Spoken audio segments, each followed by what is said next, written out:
A discontinued fragrance that smells great can be had for approximately $20. And there's only a handful of fragrance reviews on YouTube right now. Am I missing something with this one, or is this thing legit?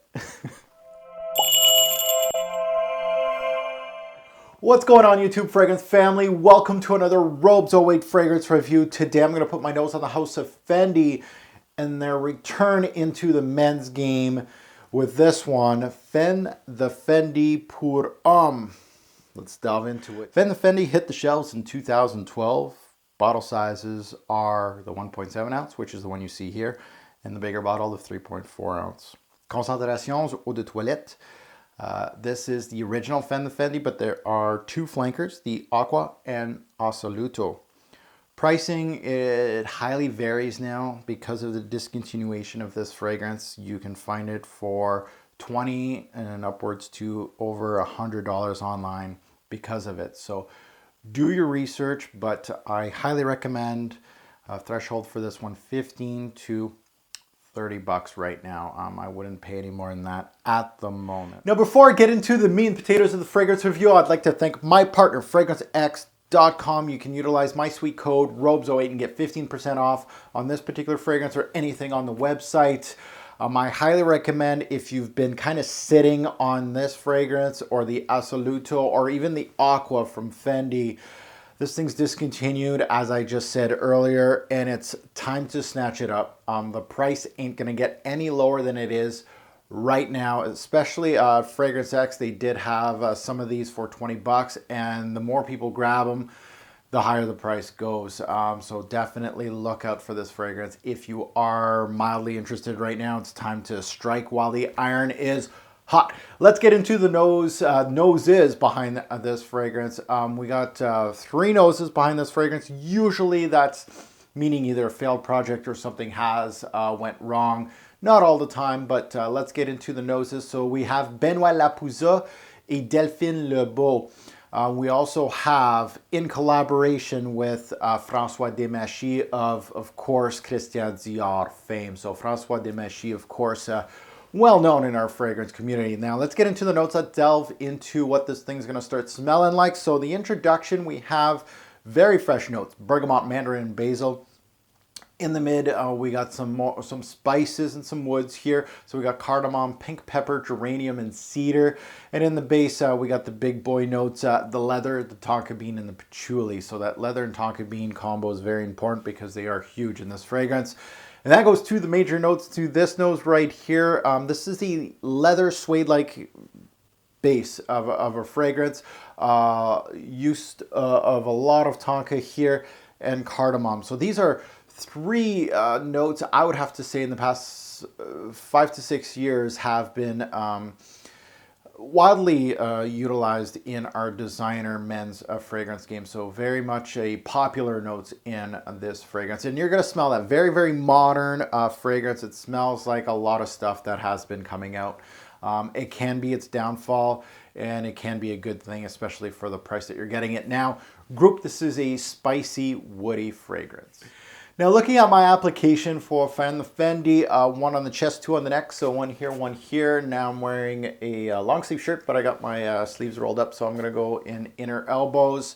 5 sprays is where it's at for my application most times. Of course, always change it up depending on the weather and where I'm going to be going. So, but that is my usual. And of course, I'm going to put a couple sprays here on my hand just to remind me of that introduction. So let's delve into it. Let's see what the Fendi does give me in the introduction. And the Fendi starts off very familiar, which is a very good thing. It shows so much promise from first sniff.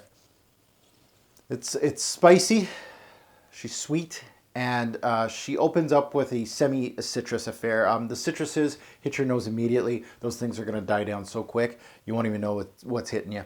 The sweetness really hits me in the spices here, and of course you're going to have like that suede-like leather back in this fragrance. So it starts off, you know, when I say some fragrances don't play games, they go from the base notes right away. You get those bigger notes already heavy into your nose. This is kind of like that. It relies heavily on the tonka bean and the cardamom notes in this opening. The citrus, which is minimal in this scent, gives the scent an orange-like opening. That's what I got from the citrus, with, of course, much darker notes backing the scent and, of course, taking over the scent. Fendi almost at times crosses into a syrupy range in the opening. I mean, it really felt like it had a syrupy, almost a sticky feel to the fragrances, which is a good thing. It makes it a dark fragrances. The spices are the main factors here with the basil and the cardamom. The basil gives the scent an air of green here, and the cardamom is, of course, the driver for the opening, which, of course, cardamom right now is a hot note. It's hot. So it may remind you of something when first smelling it. So that's one of the notes that will remind you of some fragrances because cardamom is super uber popular right now. The next note in this opening and into the mid is the pink pepper. The pink pepper also joins the opening, and the use of it may remind some users of Bulgarian Man in Black, most notably, of course, Spice Bomb. Those are two fragrances that I think of when I'm thinking pink pepper and designer.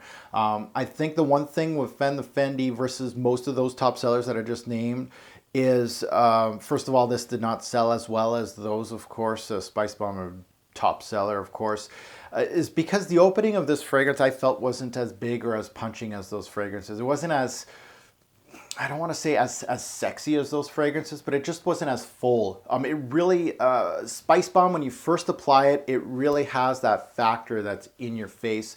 Fendi has it, but a little bit of it. It really is kind of missing something, and I think it's more of a slow process to get your attention. It's a worthy one. It really is a solid fragrance, but it feels like it had a slower go in the opening. It really wasn't that wow factor in the opening like a lot of those other fragrances.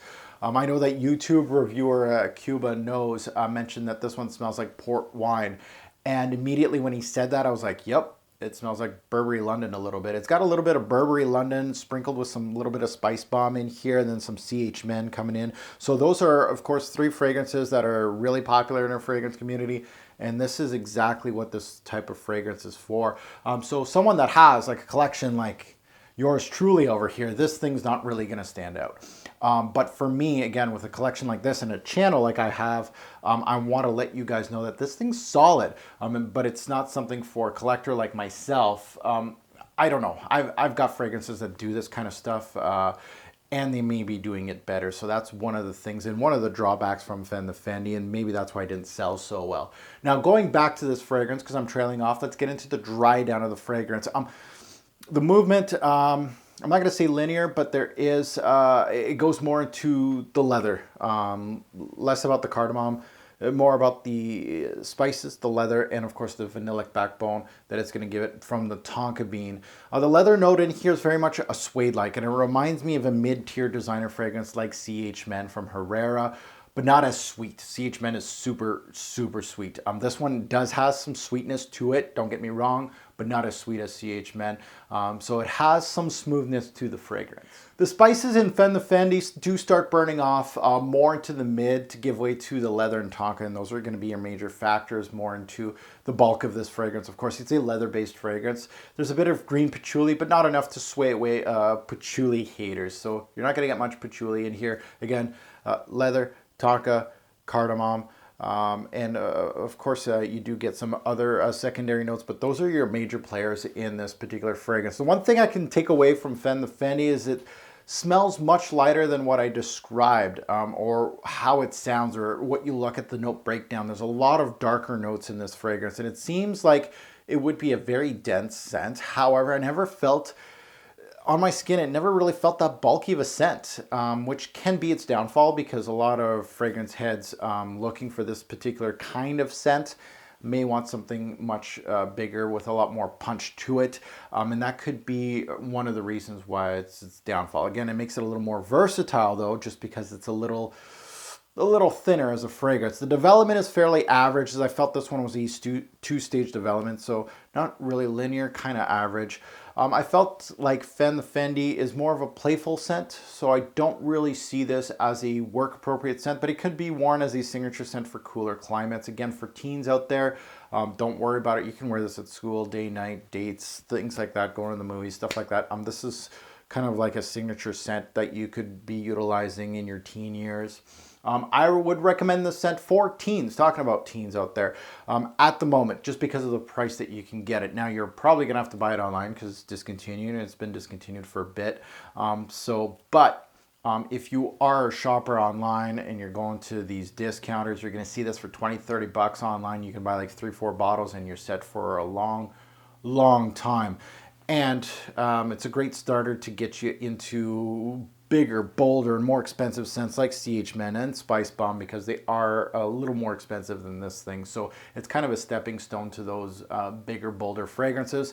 The ultimate time to wear this one would have to be on a date, and mostly an evening scent for me. It has some sexiness to it, but it's also, it just has some darker tones to it, and I really like it for more of an evening scent for me. Seasons, this would have to be, your main season would have to be fall, as the major season for this one, but I can wear this one, and I've worn this one. Spring nights, perfect. Summer nights, it's going to be fantastic, just because it's thin, but it also has some air of sexiness, and it has some darker tones to it, but not that dense. So it'll be great for those spring and summer nights, definitely. For these Canadian winters, this thing's a little weak for me.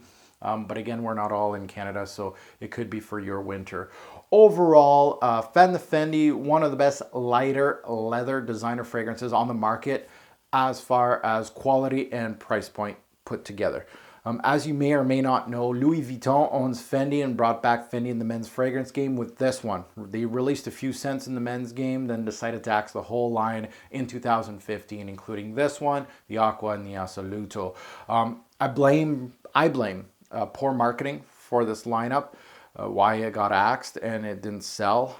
Its average longevity and projection, which we're going to get into, against superior quality scents that led to its demise, to be quite honest. For our community, for you guys out there that are watching yours truly, you are in luck right now if you're watching this in real time, that, I just released this video on YouTube. It's still in stock right now. It is online. There's plenty of stock, and that's why it's so cheap right now. You can grab a bottle for $20 or $30, but it's not always going to be like that. This is one of those fragrances that you're going to go on the Robes 08 channel 3-4 years later, and you're going to be like, damn, they were selling that for 20 bucks. Can't find it anywhere anymore. This is one of those.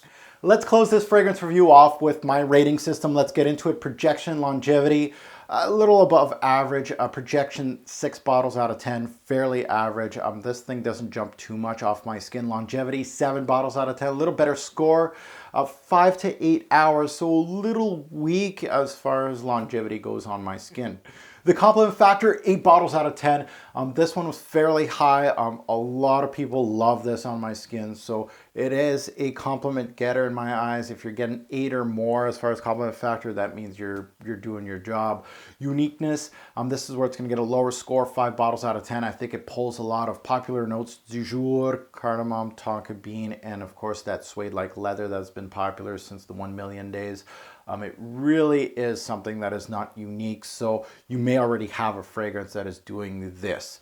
Pricing versus what you get, I'm going to go with, because it's discontinued and retail price is kind of out the window now, I'm going to give this 10 bottles out of 10. Why? This is considered a discontinued under $30 cheapie right now.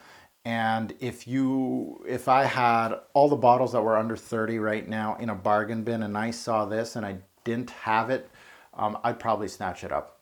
So it is one of those that I think is worth picking up. And that goes to versatility, 8 bottles out of 10 again. It has some darker tones to it. It is a darker scent. However, it has some transparency to the fragrance, which makes it a little more versatile than your Spice Bombs of the world. So 8 bottles out of 10. That goes to smell. Fendi. There's nothing wrong with this scent at all. I thoroughly enjoyed wearing this fragrance, testing it out for the fragrance review. I am going to wear it from time to time. You may see this sneak into one of my top 10s even. It may come to that. This is a fragrance that I think smells good, and that gets a very good score of an 8 bottles out of 10. And that goes to an overall score. Fendi. Kind of welcome back to the men's fragrance game, and then kind of see you later. It had a quick exit, we'll say. However, I think this is a very solid release, and it's something, especially as far as the time crunch now, this is the time to pull the trigger if you are interested. I'm going to give this one a very, very solid score on my channel, in 8 bottles out of 10. And that goes to, of course, the final buy, try, or pass right now at the price point of, again, you don't want to spend too much on this. I think $50 for a bottle of this is your threshold as the highest price. Right now, don't pay $50 because you can get it for $20 and $30. So do your research. However, once those bottles start getting scarce, I think $50 is your threshold. You're paying more than that, might as well look elsewhere, but it is a definite buy from me. I highly recommend it for that price point. This is a very, very good fragrance. So thank you all for watching my review of the Fendi Put On by the House of Fendi, my very first fragrance review on a Fendi fragrance. Hopefully I did it justice. And as always, please comment below if you have smelled this fragrance, good or bad. I love seeing the comments below. And while you're commenting, everybody else that watches my video looks at those comments to see if you guys recommend it, because I'm not the end game as far as judging fragrances. So I love to see what you guys think about this particular fragrance. And remember, as usual, a great or poor fragrance will make a lasting impression. Choose your scent wisely. Thanks for watching.